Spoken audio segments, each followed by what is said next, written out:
welcome to this Blossom and Friday tutorial. I'm going to show you how you can take any of my Blossom and Friday patterns from my Etsy shop and you can scale the print up or down to create a larger or smaller doll.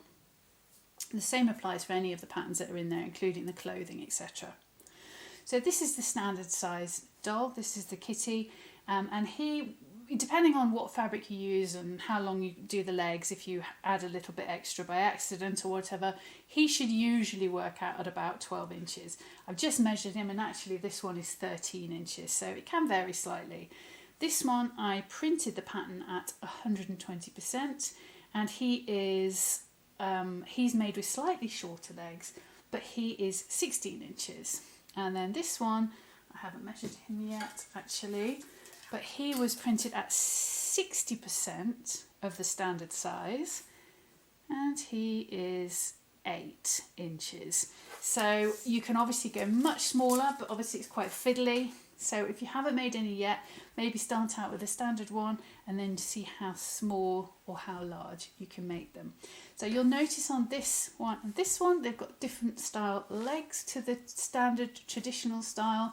I've now created sort of wider legs and arms that you can download free from my site. I'll put a link below and you can add that to any of the patterns, including the Blossom doll. So you could add that to the lion, the tiger, the panda, bunny, any of that. Just it creates, I think with the larger size, when you size up, and I liked it on the smaller one, it just helps to create a sort of a more, this is quite structured.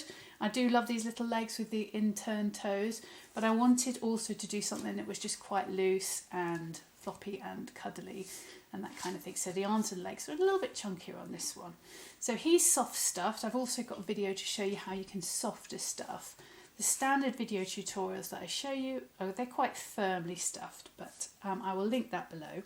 So in order to upsize the pattern, you just need to change things at print, and I'll show you how to do that now.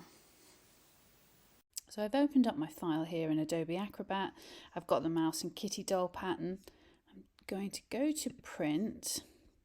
So you can see here the different, it usually comes up with this, with size, and it shows it here on an A4 piece. You might print on letter or whatever, but it will show you here the standard size on one sheet. So if I was to print it standard, it would look like this on the sheet, and that would create a doll, looking at the kitty mouse doll, something like 12 inches, not including the ears. Obviously it can change a little bit. It can be a bit more than that, a bit less, depending on how you sew it in the fabric. But let's go on the assumption it's going to be about 12 inches. But what I do here, if I want to change the size up or down, is go to poster, and you'll see here it says tile scale. At the moment it's 100%. It's changed the view of it here. I'm not sure why, but it still would come out at the same size even though it's over 2 sheets. So if I wanted to go down, let's say I wanted to make a small doll and I wanted to make it at 60%. Now for some reason I have to click out of that and back in. So you can see it's at 60%. And it shows me here still on the piece of A4 paper the size that would be, and that would create a doll that was 60% of the size of the 12-inch standard doll. But so I could do anything up to 100% to keep it on that one sheet of paper, obviously. But if I wanted to go over, and let's say I put in 125%, just click out and go back in. So I've got 125%. It shows it over 2 pieces of paper.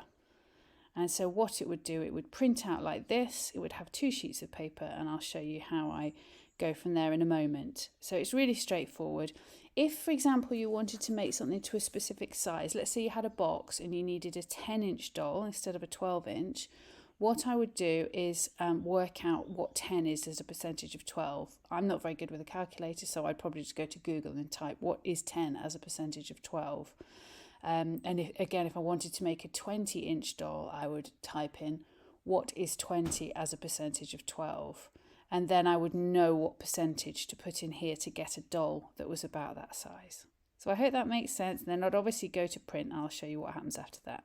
So once you've printed your pieces out, I'll show you the difference. So this is the standard pattern that will create an approximately 12-inch doll. That doesn't include the ears. So if you've got big long bunny ears, it doesn't include that.